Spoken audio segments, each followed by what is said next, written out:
Olá, o meu nome é Caroline, né? E na aula de hoje nós iremos discutir o capítulo 4 do livro de vocês, que é sobre a formação da economia global. Para iniciarmos, né, esta discussão, né, é interessante recapitular, né, os principais marcos da economia, né, na escala global, que no caso seria o mercantilismo, né, a primeira, a segunda e a terceira revolução industrial.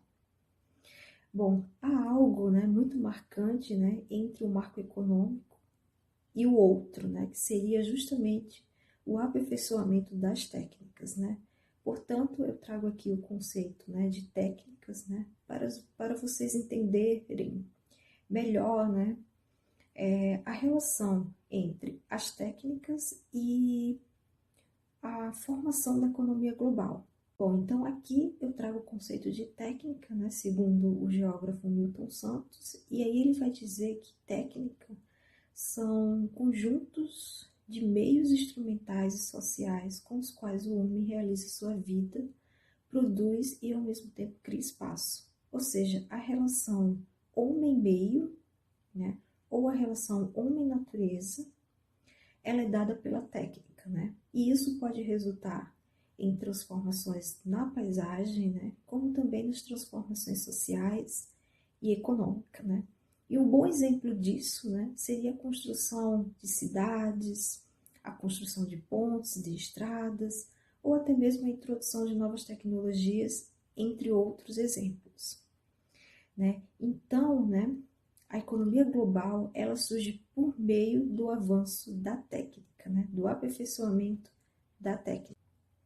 Bom, agora que discutimos sobre técnicas, né, nós podemos voltar a discutir o mercantilismo, né, que foi um período marcado pelas grandes navegações, né, período este, né, que existia uma grande necessidade, né, de explorar novos lugares, né. E foi também neste período, né, que a divisão internacional do trabalho, ela ficou bem definida, né? Ou seja, né, existia aqueles países, né, as colônias, né, que eram exploradas, né, e que existia essa exploração de metais, de especiarias e produtos agrícolas, né? E esses produtos eram levados para a Europa, né, e transformados em produtos manufaturados, né? Ou seja, já existia essa divisão do trabalho e era muito bem definida. A primeira revolução industrial, né, ela é caracterizada, né, pela inovação de tecnologias, né, mas também ela é marcada pelas transformações econômicas e sociais, né?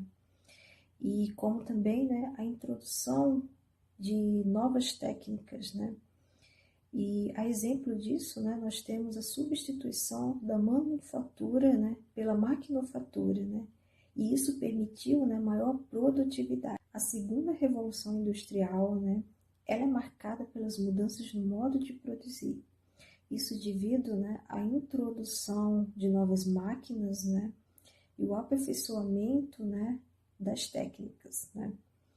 Então, foi um período também marcado pelas ideias do Taylor, né, e o Fordismo, né, que tinham como objetivo a produção em série e a divisão da produção, né. Essa divisão da produção, ela permitiu que cada trabalhador fosse responsável por uma tarefa específica, né. Isso contribuiu para a repetição do trabalho, como também para a precarização do trabalho, né. Foi neste período também que houve a consolidação do capitalismo, né.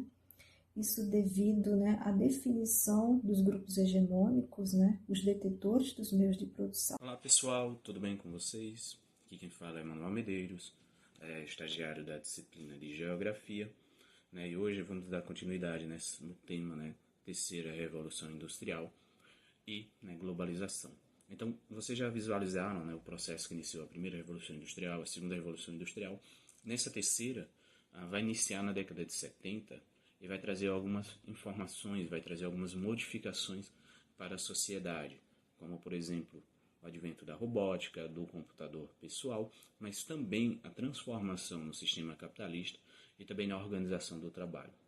Lógico que, por um lado, a terceira revolução industrial possibilitou mais acessibilidade a produtos, né? Por outro lado, essa reestruturação do modo de trabalho fez com que o capitalismo se tornasse mais predatório, o capitalismo conseguisse se estruturar num contexto global de uma forma mais presente, mais forte. Um dos fatores que vai permitir esse processo, né, é o modo de produção do toyotismo. O toyotismo, né, que vai se iniciar antes dessa terceira revolução industrial, vai se iniciar lá no Japão na década de 50, mas chega, né, a ser utilizado por várias empresas no mundo na década de 70. Né? Consequentemente, o toyotismo vai permitir, por exemplo, uma customização de produtos, que era diferente do modelo fordista. Fordista, lembra? Você só pode ter um carro desde que ele seja um Ford preto modelo T. No toyotismo, não, você já tem uma customização de produtos. A ideia do just in time acaba sendo uma coisa bastante presente, ou seja, você tem que ter maior produtividade em menos tempo, gastando o menos possível. Tempo acaba sendo dinheiro atrelado novamente. Isso leva, por exemplo, que as empresas se reestruturem, né, principalmente as de produção em massa, para ter um estoque zero. Ou seja, devido ao acesso da técnica hoje é tão grande que conforme o estoque for rebaixando, né, eu já vou tendo acesso com os meus fornecedores para estar repondo ele e assim eu reduzo os meus gastos com estoque. Eu não preciso mais ter todo aquele processo, não preciso mais ter toda aquela parte, né, gigantesca para organizar, administrar e tudo mais, que consequentemente é dinheiro. Você precisa, lógico, né, de profissionais sempre atualizados, polivalentes e multifuncionais. Então, o funcionário na empresa ele vai exercer 2 funções, ele vai exercer 3 funções. E as máquinas vão ser sempre, né, de ajuste rápido e flexível. As máquinas precisam ser de rápido ajuste, de fácil manutenção, para que o mesmo funcionário que trabalha no dia a dia consiga fazer pequenos consertos nela e acabe assim otimizando a produção. Existe um dos processos também que vai estar dentro do Just in Time, que é o de reengenharia. Esse processo de reengenharia onde você vai reavaliar um produto, né, para reformular ele, refazer ele de acordo com a sua demanda. Simplesmente você vai pegar um produto já existente, vai desmontá-lo, entender como ele funciona, pegar os pontos de que você pode maximizar e reproduzir e replicar esse produto de uma forma mais rápida, mais barata, numa escala global. Consequentemente, visando essa melhor administração da empresa nessa terceira revolução industrial e também no toyotismo, a terceirização de atividades não essenciais acaba sendo um fator que se faz presente hoje na vida de vocês. Por exemplo, na empresa a área de contabilidade geralmente é uma parte, não é uma área terceirizada. A área de limpeza hoje nas empresas privadas são áreas terceirizadas, porque eu enxugo a parte de administração, consequentemente se torna mais fácil e mais barato eu levar a empresa mais para frente. Então, nessa terceira revolução industrial, acaba revolucionando a vida de vocês. Vocês passam a ter mais acesso a produtos, a forma de trabalho de vocês também passa a ser modificada, né? Consequentemente, o uso, por exemplo, dos computadores e celulares se faz infinitamente necessário. Toda vez que você compra um produto de determinado local pela internet, principalmente se for num site estrangeiro, você faz isso na palma da sua mão com o smartphone, você tem uma troca de dados, uma troca de câmbio.